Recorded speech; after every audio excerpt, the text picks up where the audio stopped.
NASCAR Craftsman Truck Series race officially concluded from IRP, and Layne Riggs puts up an absolute dominant clinic and wins at Indianapolis Raceway Park. What's going on, guys? It's Daniel, and welcome back to our video. I just got done watching NASCAR Craftsman Truck Series race in Indianapolis Raceway Park. We have quite a bit to talk about from this race. Let's go and talk about it. So a couple trucks would have to go to the rear of the field, that being Stuart Friesen and Frankie Muniz for unapproved adjustments. There was no qualifying for the race, so it was started by the metric that they had set up going into the weekend, so everyone would start in the owner's points position. So at the start of the race, you had Corey Heim lead the field from the inside and Ty Majeski on the outside, and Corey Heim got a fantastic start and was able to clear for the race lead. And by the lap 10 or 12, Corey Heim would reach 1,000 laps led in the Craftsman Truck Series so far in 2025. But the truck on the move was Layne Riggs. That 34 truck was hooked up all night long and would get up to second position on lap 15 and made the executed pass on the outside of Corey Heim on lap number 22 and took the race lead and started taking off and pulling away.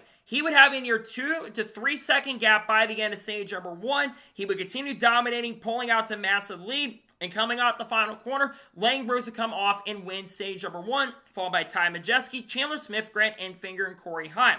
Then all lead lap trucks would then come down pit road, with Layne Riggs winning the race off pit road, followed by Ty Majeski and Roger Kruf. Corey Heim had to back up in his pit stall and lose a bunch more positions, dropping 4 spots on pit road. And as Ross Chastain was leaving pit road, he would leave his stall with the left front tire loose and would basically have to let the tire go down and would lose a lap over it. And they had to make a driver change as well for Alan Weller during that time, but tough break for Ross, who's struggling early as it is. And then on the restart, you had Layne Riggs lead the field from the outside and Ty Majeski on the inside, and Layne Riggs got a fantastic start and was able to clear for the lead. Ty Majeski fought back for a lap or so, but Layne got the race lead. But early in the run, Ty Majeski would actually catch up and would be caught up for quite a bit, but eventually that truck really started coming in and would start pulling away from Ty Majeski. But then, the only caution all night for incident would take place on lap number 100 when Josh Reardon, who came in to substitute for Alan Weller, or AJ Weller, would get into the outside wall, had some sort of flat tire. We never really got a good replay from Fox to show that tonight, but tough break for AJ Weller, or Josh Reardon, tough break after not really having a good run as it is. His night would be over. During the caution, we saw a little bit of strategy. Grant Enfinger, Stuart Friesen, Connor Mosack, Hayden Honeycutt, Matt Crafton, Brendan Butterbean Queen, Jake Garcia, Luke Fenhouse, and Ben Rhodes would all come down pit road. And Roger actually would have to come down pit road as well to fix damage on the right front fender. And then on the restart, you had Layne Riggs lead the field from the outside, Chandler Smith on the inside, and Layne Riggs and Chandler Smith for a couple laps on this run would battle side by side for the race lead, but eventually Layne Riggs got the run of the inside, or the outside, and was able to clear and start pulling away. But Stuart Friesen was coming on those fresh tires. By lap number 112, he got a great run on Chandler Smith and moved up to second position, and he was starting to charge after Layne Riggs and was gaining a ton of ground. But Layne Riggs' truck was so good that he only gained about a second over the final run coming to the line. Stuart would not get there, and Layne Riggs would come out the final quarter and win stage number 2, followed by Stuart Friesen, Ben Rhodes, Grant Enfinger, and Chandler Smith. So then all the cars or trucks that did not come down pit road at the end of stage number 2, they would, or during that pit stop, they would all come down. Layne Riggs, Ben Rhodes, Chandler Smith, Caden Honeycutt, Corey Heim, Ty Majeski, Roger Kruf, Corey Day, Tyler Ankrum, Daniel Hemrick, and Ross Chastain all came down pit road. And Layne Riggs would win the race off pit road, followed by Ben Rhodes and Corey Heim. But Stuart Friesen, Roger Kruf, and a couple other guys, including Brendan Butterbean Queen, would all stay out to try to get the track position on the final restart. And then on the final restart, you had Stuart Friesen lead the field from the outside, but Grant Enfinger on the inside, and Stuart Friesen got a fantastic restart and was able to clear for the lead. And the guys on the fresh tires were charging their way up to the front. Ben Rhodes, Corey Heim, and Layne Riggs were absolutely coming. And it looked like Corey Heim was going to be the guy who was going to have the advantage, as he was the farthest up really on the guys that had fresh tires and had the track position. Also, Ben Rhodes was really good as well. But eventually, Layne Riggs started having his truck come into play, especially on the long run, and made the move on Corey Heim to get up to third. Then he got by Ben Rhodes for second on lap 142. And then eventually on lap number 146, with 55 laps to go, Layne Riggs would make the final pass of the event and was able to take the race lead with 55 laps to go. And Stuart Friesen fought back for a little bit, but basically he started pulling away as the run went on. But there was one truck that was charging his way up to the front, and that was Corey Day. Corey Day had been moving throughout the night. His truck had been really good on the long run and was coming up to the front, and he got by Corey Heim, and they had a really good battle with Stuart Friesen near the end of the event and made the pass outside with 13 laps to go. And in the final laps of the event, with around 10 laps to go, he was starting to catch Layne Riggs a little bit, but I think Layne Riggs is managing his stuff at this point and had a pretty big lead and would have a near 2-second lead with basically about 5 laps to go. And Layne Riggs continued to pull away as Corey Day tried to close, and he would do everything he could to try to get there, but as it came to the white flag, Layne Riggs would have a near 2-second lead over the rest of the field. They would run out of time to get there, and coming out the final corner, Layne Riggs picks up his 4th career NASCAR Craftsman Truck Series win and his 2nd win of 2025. This was an old school ass whipping from Layne Riggs tonight. Probably the most dominant run I have seen from Layne Riggs in NASCAR Craftsman Truck Series competition. Throughout most of the year so far, we've been talking about Corey Heim. He's been the dominant guy all year. There really hasn't been a guy that's been a major challenger, except Layne Riggs. Layne Riggs tonight really challenged Corey, was better than Corey all night long, and put together the best run I think he's ever put in his NASCAR Craftsman Truck Series career. And we've been saying this all year. He's had a lot of opportunities to win, but he has squandered some of those opportunities throughout the year. But tonight, he put together an absolute dominant performance. He earned this win. I think he led 160 or 165 laps tonight, most laps led all night long. Congrats on a pretty impressive win. Dominates tonight. Congratulations to him on winning the Truck Series race at Indianapolis Raceway Park. So now we're going to go ahead and take a look at the race results, and I'll give my score and thoughts on today's race. So Layne Riggs picks up the win. Corey Day finishes second. I think of all the drivers that might have been more impressive, I think Corey Day was honestly more impressive tonight, because Corey Day started in the back about 17th or 18th position in this race. He moved throughout the field and put together a great run. He's been getting better in NASCAR competition. He had a really good run at Nashville, and he's starting to click really, really quickly. And there were points tonight, like I mentioned, where he was actually quicker than Layne Riggs, but he just didn't get the chance to get up there and win. But a lot of people called him a bust early in the season. I don't think you really can call him a bust anymore, because he's starting to figure this out. He's been getting better in Xfinity competition in those races, and he is certainly starting to figure out the trucks. A fantastic and impressive run. Deserves a lot of credit tonight. An amazing run for him.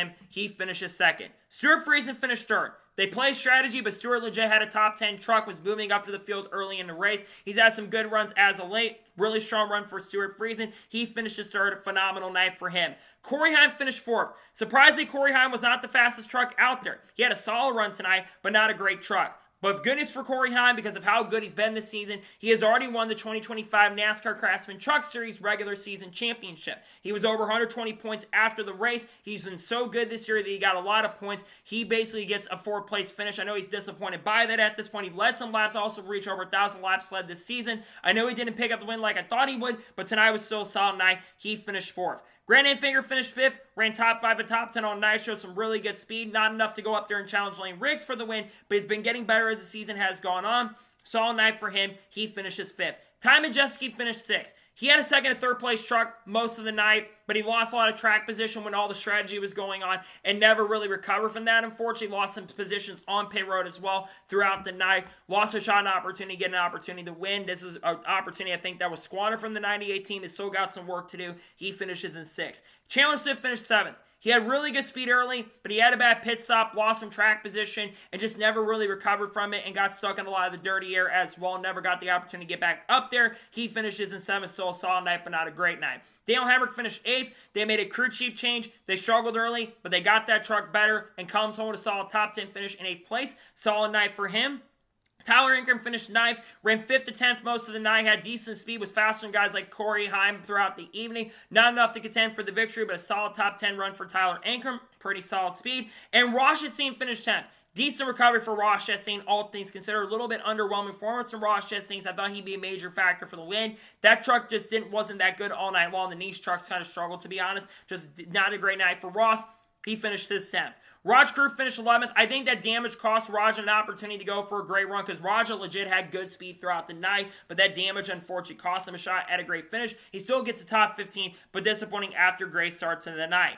Ben Rhodes finished 12th. They tried to play strategy. The gamble didn't pay off. Not the best run for Ben at the end of the day. Got up there because of the qualifying stuff. He finished 12th. Luke Fenhaus finished 13th. Decent night for him, but not a great night, but a little bit improvement from Luke after last year, showing some improvement last year. Not a great run tonight, but a decent run from all things considered. Tanner Gray finished 14th. Caden Honeycutt finished 15th. Expect the Honeycutt to be a little bit more of a factor tonight, to be honest, because he showed really good speed in practice earlier today. Just did not have it tonight in the race. Seems like the adjustments they made really didn't help the truck. Disappointing finish for him. Jake Garcia finished 16th, did better than Haley Deegan did at the track a couple years ago, but that's not saying much, unfortunately, tonight. Brendan Butterbean Queen finished 17th, disappointing night, continues to show that 07 truck just doesn't really have it at the moment right now. That truck struggle with people like Kyle Busch and Michael McDowell and BJ McLeod as well. Disappointing night for Brendan after what I thought would be a lot better. He's a good short track racer, but disappointing night. He finished 17th. Connor Mosack finished 18th, Matt Crafton finished 19th, Dawson Sutton finished 20th. Jack Wood finished 21st. Matt Mills finished 22nd. Andres Perez finished 23rd. Brent Cruz finished 24th. Disappointing night for Brent Cruz. He, of course, did win the ARCA race, so it wasn't the end of the day, all things considered, for him. But a disappointing run, all things considered. I really thought he'd be a factor. That one truck just did not have any speed at all tonight. Really, the Tricon trucks suffered and didn't do anything really all night long. Disappointing run. Expected more from him tonight after having a good run at North Wilkesboro track, kind of similar to IRP. Disappointing run for him. He finished 24th. Spencer Boyd finished 25th. Gio Ruggiero, also another driver that didn't show any speed or pace tonight. He finished 26th. Tony Breininger finished 27th. She got a top 30, so hang the banner on that. Frankie Muniz finished 28th. Grave Van, also his new team, finished 29th. Jordan Anderson finished 30th. Jason Alexander finished 31st. Norm Benning finished 32nd. Alan Waller, AJ Waller, Josh Room finished 33rd. 34th for Boston Oliver, and finishing last in 35th is Cody Dennison. So now let's talk about the overall race as a whole and get my score and thoughts on today's race. Yes, I know Layne Riggs put up an absolute dominant clinic. He led 160 or 165 of the laps. But I think the racing, despite that, I thought actually was really fun to watch. You had multiple grooves available. You had a lot of side-by-side throughout the field. You had some tire strategy. Tires did matter a little bit tonight. And I think the racing itself tonight was honestly really, really solid. Yes, it wasn't the best race I've seen at IRP, but for short track standards, I think the racing tonight was pretty good, all things considered, because Layne Riggs dominated. I think it was good. My score tonight's Truck Series race is going to probably be about a 7 to 8 out of 10. It's kind of like that tonight. I think it was a solid race, not a great race, but a solid race, all things considered. My score is 7 to 8 out of 10. Some of you are probably going to disagree with me on that, but I think the racing actually tonight was not too bad. Now we got to talk about Fox. I think a big reason why the scores are going to be down is because Fox Sports coverage. Good Lord Almighty, their coverage tonight was atrocious. The commentary was terrible. They were pushing for cautions all night long. They were talking so much about Stuart Friesen, Michael Waltrip in particular, pushing for cautions, pushing for Stuart Friesen because it's Stuart Friesen's birthday. The coverage tonight was just terrible from Fox all around, which isn't shocking and surprising. They did not have a side-by-side commercial at a short track till 38 laps to go. That's unacceptable. There should have been no full-screen commercials at the end of these races. In fact, I don't think there should be full-screen commercials. I get it's the Truck Series, but should have not taken until the end of the race for people to start complaining, then all of a sudden they started doing it. So tonight, the truck coverage was a joke. I think the race is a lot better than the coverage was tonight. I think it definitely had some good racing throughout the event. I thought it was a solid race at IRP, all things considered. So, that is going to be before the NASCAR Craftsman Truck Series race review from IRP. I want to thank you guys for watching. Please subscribe to the channel. Notifications on, so if I win a video, it does go live on my channel. Follow me on Twitter, Facebook, and Instagram, and support me on Patreon as well. Let's go below that and comment below your thoughts below on today's race. Your thoughts on tonight's race, let me know below. Let me know your thoughts in the comments below. And congratulate Layne Riggs on putting up a dominating clinic at IRP. Let me know your thoughts in the comments below. Tomorrow on the channel, we're going to have reactions to NASCAR Cup Series qualifying for the Brickyard 400. We're all, depending on the weather, we're also going to have the Xfinity Series race review as well. Then, of course, on Sunday, we're going to have the starting lineup video for the Brickyard 400. We're also, of course, going to have the race review for the Brickyard 400 as well. Maybe a Shane Van Gisbergen video as well. And then on Monday, we're going to have a NASCAR news video. We're going to talk about Denny Hamlin's contract extension. We're going to talk about maybe Connor Zilisch revealing his plans accidentally for 2026. Rocky and being sold off, and that being sold currently at the moment, and some other things that have been happening in the industry as well, around more discussions around the platform, with Chase Elliott being supportive of it. We got content coming on people like Haley Deegan, Shane Van Gisbergen, Cards, Kurt Busch, Kyle Busch, Bubba Wallace, Ross Chastain, Kyle Larson, Chase Elliott, Ryan Preece, Sam Mayer, Sheldon Creed, Connor Zilisch, Cletus McFarland, Junior Motorsports, Dodge, Ram, you name it, all the good stuff. Eric Amaral will be talking about it on the channel in the coming days and weeks. So anyways, like I said, I want to thank you guys for watching today's episode, and I'll see you guys next time for more great, awesome NASCAR content and other motorsports content on the channel like this. Take care, buddy.